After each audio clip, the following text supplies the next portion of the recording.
would you Yeah, call out? sure. So I'll pull in an example that we haven't spent as much time talking about, and I think draws on some of what Ayub just told us about with Patagonia. So Patagonia is moving to the 2D barcode, so QR code with GS1 digital link. And one of the things that has been a real return for them, and also just kind of their whole brand standpoint, is reduction of paper. So if you think about, anytime we've gone out and bought a high performance gear item, whether it's a jacket or a tent or a backpack or whatever that is, you have that massive hang tag on there with all of Yeah. the things about, okay, this is what this is made of, and this is where we source the stuff and how you wash it, and the weather conditions it's made for and everything else.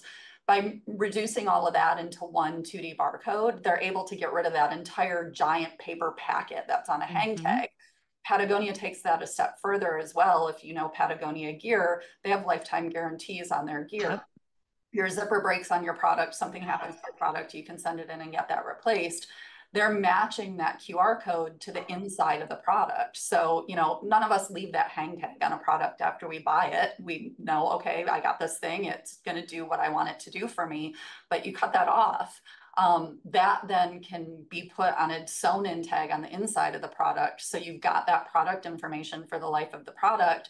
Further, Patagonia has that information for the life of the product. So to Ayub's point, they know how you're interacting with it. They know how often you scan it. They potentially can use that on I want to go put this on the marketplace to resell it, get a coupon to replace it.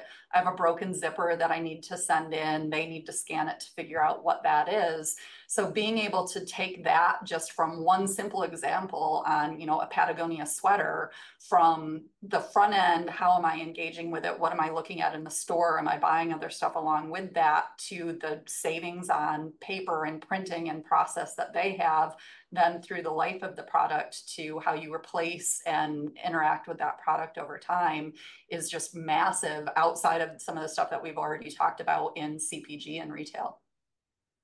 Yeah, I want to press you on that a little bit too, because we actually, Anne brought up the Schnucks example before, and we actually had some consultants on, and this was a hotly debated topic of whether or not a grocer should invest, in 2D barcodes across their operations. So I'm curious, for the barcode evangelist, who's the retail executive inside the organization, who is the barcode evangelist, because Patagonia is one thing, but that's kind of, that's the specific use case too. But if you go down to the hardcore grocer, the evangelist inside the organization, what is the ROI that you would be telling them they need to go out and get by applying this right now? Like, how are they selling this to their leadership team?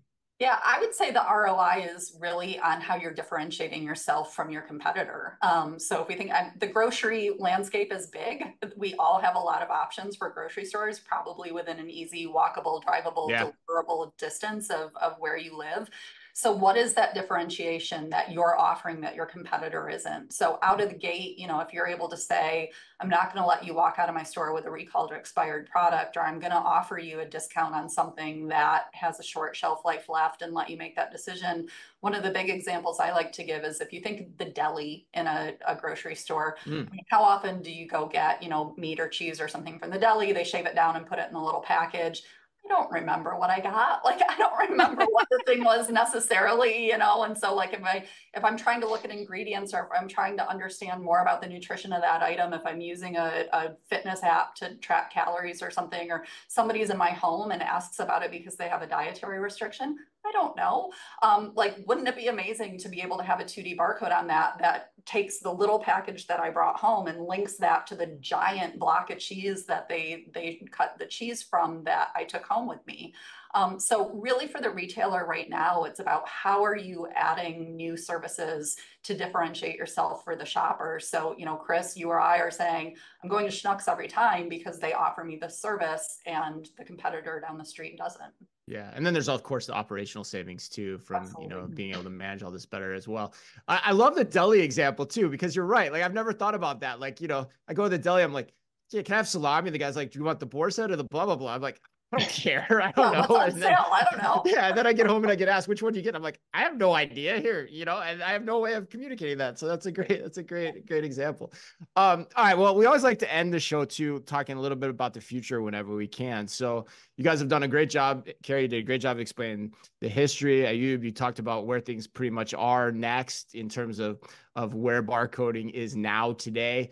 Question for both of you though, and Ayub, why don't you go first? Where are things going next? Like what are the advances we're going to continue to see, 5, 10 years down the line?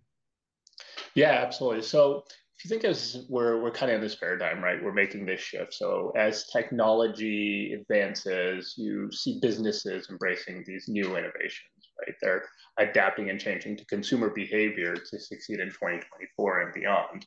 And that's really the next 10 years. So the relationship between brands and these consumers is evolving with connectivity as a crucial point to today's consumer. So Okay. you're going to see there's an expectation, for example, that private products are readily available and seamlessly delivered. And so if you think about connected packaging and what I've been speaking about in parts of this helps retailers and CPG companies. It offers faster replenishment options. It allows consumers to get product information, the deli example, the Schnucks example, when they're running low without even having to think about it. So additionally, you think QR codes will continue to play a significant role in providing consumers with direct access to engage with these brands. So especially in that connected packaging space. So you're going to see this driving consumer engagement. You also allow consumers to become more active participants in a brand story. That Puma example is one really around sustainability, the Patagonia one. And so you're going to see this continue to increase as customers and as a market ask for more information regarding these brands. It also helps on the other side. Companies are trying to get more sustainable. They're trying to really, from a supply chain, identify where there are pockets of opportunity. And so you really see this becoming an efficient machine down the road in the next 10 years. So Ayub, when you say connected packaging, is it like kind of like the IoT Internet of Things idea where like I've got olive oil and the package knows it's low and it's connected with Amazon or my grocer in some way. And so it knows to alert me that like, I need to reorder this. That's the type of thing that you're saying there? I love that you said that. So I think what I would take away is the possibilities are endless and there's Right. a lot to go here. But now that we embark on this journey, we're just untapping what we can do with 2D barcodes with this connected packaging story. So a lot more to come. I don't know if I'd call it IoT, but hey, future's bright, right? But maybe, right?